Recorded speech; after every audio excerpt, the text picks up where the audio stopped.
It's official, Jujutsu Kaisen now has a sequel featuring Yuta's grandkids, and in the next 15 minutes I'll explain everything you need to know. To start things off, the name of this new series is Jujutsu Kaisen Modulo, and it takes place almost 70 years after the end of JJK. In this distant future, aliens with cursed energy have arrived on Earth, Japanese children are being kidnapped, and people like Toji are now accepted by the Jujutsu World. This shows us that Gojo did accomplish his dream with changing their society, but unfortunately, something else that changed is that future sorcerers are weak compared to previous generations. If we dive into the first chapter, Jujutsu Kaisen Modulo begins in the year 2086 with this rectangular spaceship approaching Earth. On board this ship is a race known as the Simurians, who possess cursed techniques and a mysterious third eye. What's interesting though is that on their ship is also someone who looks exactly like Tengen. At first I thought this was pretty surprising given that Tengen is meant to be dead, but then I remembered this one panel from chapter 145. In this panel, Tengen explains that her appearance isn't unique and that anyone would look like this if they lived for 500 years. Because the Simurians have cursed techniques and they are humanoids as well, I think the most obvious explanation is that one of them has the immortality curse technique and just evolved in the exact same way. Anyhow, getting back to the first chapter, when the aliens arrived, they made contact with America, believing that this was the strongest country. Surprisingly though, America replied by telling the aliens to speak with Japan, who as we know have sorcerers with the same abilities. Before we continue, one thing that's worth pointing out is that there are close to 50,000 Simurians who traveled to Earth, and all of them are refugees. At this moment, we have no idea what they're running from. I mean, maybe their planet was destroyed, or maybe they're being hunted. Right now it's anyone's guess, so feel free to leave any theories you might have in the comment section below. Now, following the first contact from the aliens, the chapter then flashes back 10 years ago to focus on a girl called Yuka Okkotsu. Not only is Yuka the grandchild of the real main character, but it's clear that the two of them had a very close relationship. When Yuka was 6 years old, Yuta passed down this ring to her, the same ring that was given to him by Rika. For his whole life as a sorcerer, this cursed object is what he used to connect with Rika and, access her full power, and he said that he gave it to Yuka to protect her. In his own words, he wanted the ring to watch over her until she became a fully fledged sorcerer, but sadly that didn't happen. The reality is that years later, when Yuka was 10, the ring got taken away from her by the Gojo clan. In order to explain why this happened, we need to know that after Gojo's death in 2018, Yuta became the new head of the Gojo clan. Despite not being a Gojo himself, it was confirmed a long time ago that they are distantly related, and politically I guess the Gojos preferred having the strongest living sorcerer over some random white-haired NPC. Regardless, what we need to know is that in the future, when Yuta was head of the Gojo clan, he was married to Maki, and when she eventually died of old age or whatever it was, he then started to get weaker. Around the year 2080, Yuta then died himself, and once he was gone, the Gojo clan wanted the ring to be given to someone else. That person was Yuka's older brother, Tsurugi, who refused to give it back to his sister. The first chapter makes it clear that Tsurugi wasn't as close to his granddad as Yuka was, and so for her, losing this sentimental ring that he gave to her, it was incredibly painful. From that day, she then began training more intensely to prove to everyone that she's the person worthy of having it. Following that, the chapter flashes forward to the modern day, and we see Yuka at the age of 16 on a mission with her older brother. To put it simply, thanks to all of the shenanigans that Kenjaku did back in the day, other nations are now aware of cursed energy. Since then, Japanese people have all become a target, with many people being abducted so that their cursed energy can be used as a renewable energy source. This was actually foreshadowed back in chapter 201 of JJK, when this American politician said that nations would kidnap sorcerers and regular Japanese people. Decades later, his prediction couldn't have been more accurate, with human traffickers like this selling Japanese kids to the highest bidder. Recently, this specific trafficker was responsible for dozens of kids going missing in the city of Kyoto, and for the Okkotsu siblings, their mission was to find some clues that might lead them to the culprit. On this investigation, they were joined by a guy called Maru, who was an alien pretending to be a human. His official cover story was that he'd been sent from a foreign country to inspect this mission because, for some context, ever since the Culling Games, this is a thing that actually happens. According to Yuka, inspections have become a very common thing due to a certain treaty that was signed between Japan and other nations. For me, it does make sense that this would happen because countries would probably want to keep tabs on the next Sukuna or the next big Jujutsu terrorist. You'd want to know what's going on in Japan because whatever happens there could spill over to the rest of the world.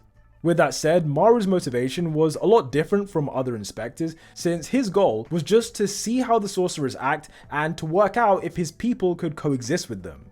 At the very start of the mission, he tells them that he's not allowed to help due to the higher-ups, and so both sorcerers instantly run away, leaving the alien behind. Sometime later, Yuka finds Maru crying to himself on the streets of Kyoto, and feeling sorry for him, she buys him some takoyaki. The two of them then have a heart-to-heart conversation about her brother, and to cut a long story short, Yuka is still salty about the ring situation and feels like her brother is doing everything he can to stop her getting it back. One example is how he constantly hits the gym to kind of show off and prove that he's working hard, and this pisses her off because it's like he's trying so hard, but he wasn't even that close with Yuta in the first place. In response, Maru comes up with an idea to prove that Yuka deserves the ring, and this idea was that they would solve this mission together. Because Maru is just an inspector, if they were to solve the mystery, it would look like Yuta solved the whole thing by herself. Also, as long as he doesn't use large amounts of cursed energy, then his people won't know that he was helping, so, they'd both be able to get away with it. Following this, they spend a lot of time searching across Kyoto, and eventually, Yuka finds a road that's been manipulated by a curse user. The way the road works is that if you're not paying attention, then it'll force you to walk in a certain direction until you eventually reach a barrier. We'll explain what that barrier does in a second, but for now, the point is that kids are the ones who are most likely to fall for this. Shortly after Yuka discovers this, Tsurugi then shows up, having already worked it out for himself. This ruined Maru's plan for Yuka to be the hero, and he gets genuinely upset because he wanted her to get the ring back. The reason he's so invested is that this alien has a brother of his own, and the two of them have never gotten along. Maru's younger brother is actually his twin, and although Maru has tried to fix things between them, nothing has worked up until this point. For that reason, he didn't want the Okkotsu siblings to end up like him, and he thought that if Yuka had proved herself, got the ring back, then it would fix her relationship with Tsurugi. Yuka responds by basically saying their relationship doesn't need to be fixed, and that if she gets the ring back, then she doesn't care how it will affect things with her brother.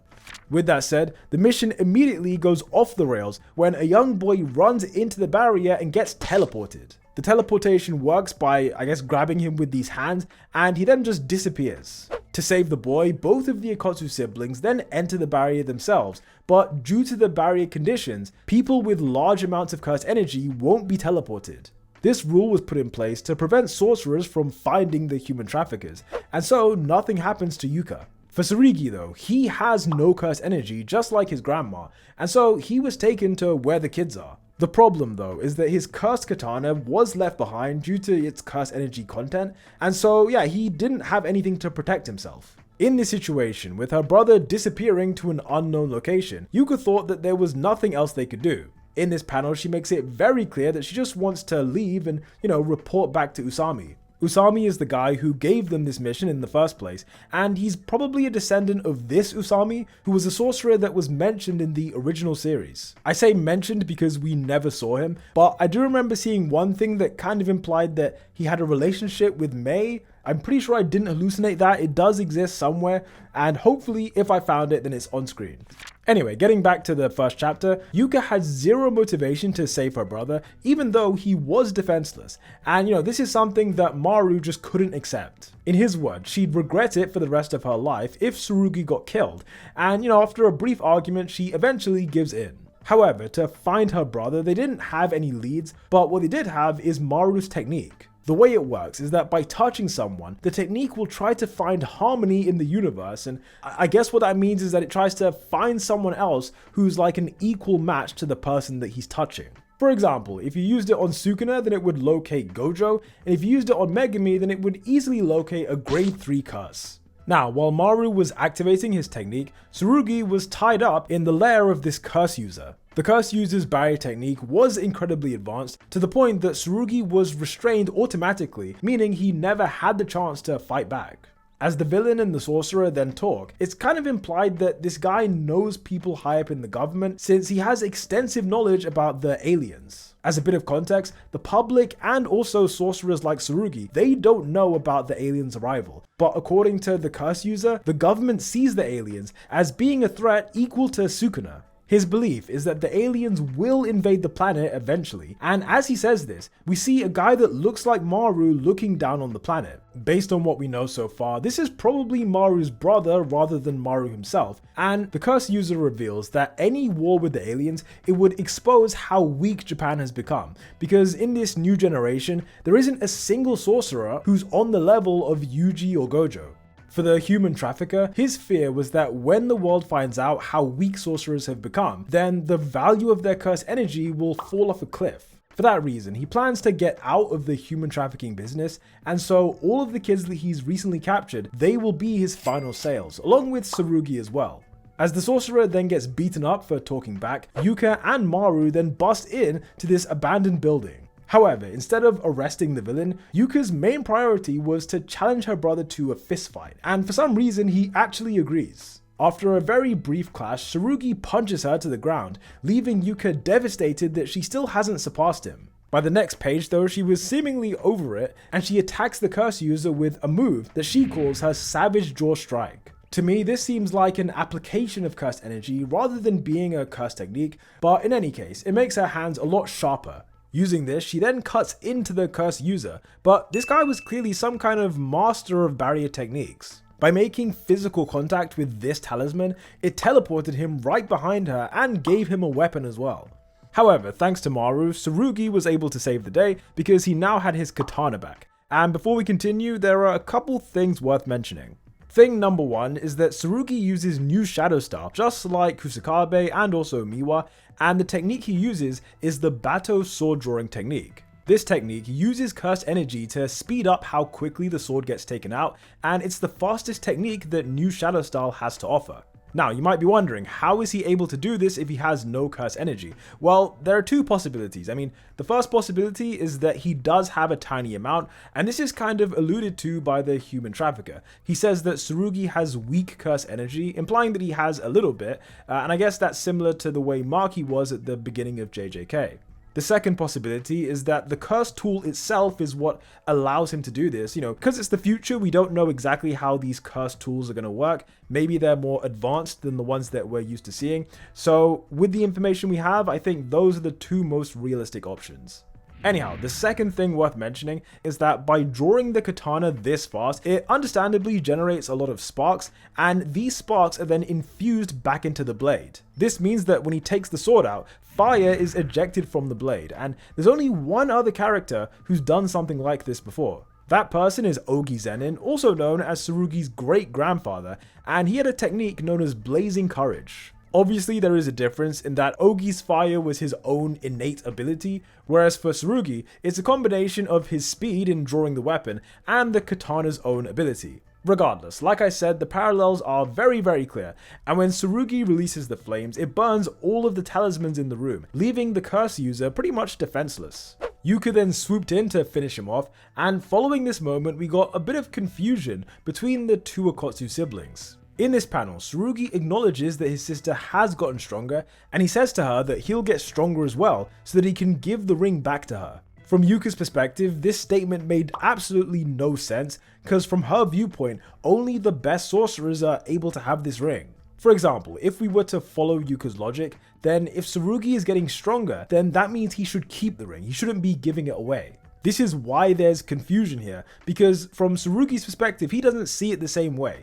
From his viewpoint, the ring is a sign of weakness, and we get a flashback to explain why he thinks this way. On the day that Yuka received her ring, Maki told her grandson that he didn't need to have one, because he was strong enough that he didn't need it to protect him. That's why after Yuta's death, Tsurugi was devastated to receive the ring, because in his eyes, it meant that the Gojo clan thought he was weak. In that sense, his beliefs are the opposite of his sister, in that he wants to show everyone that he doesn't need the ring, and he can only do this by leveling up. However, before he can explain that to his sister, the curse user activates a new barrier technique to transport all of the children to a new buyer that he's found. As a quick theory I had, I do think that the Bai he's referring to, it could be Maru's brother. And the reason I say that is because of the placement of these two panels. I feel like this placement is incredibly intentional, and you know, while it's implied to be Maru's eye, you can still interpret this positioning as meaning that certain aliens want to get the human kids. Maybe that's a reach, but I honestly don't think it's a reach, to be honest.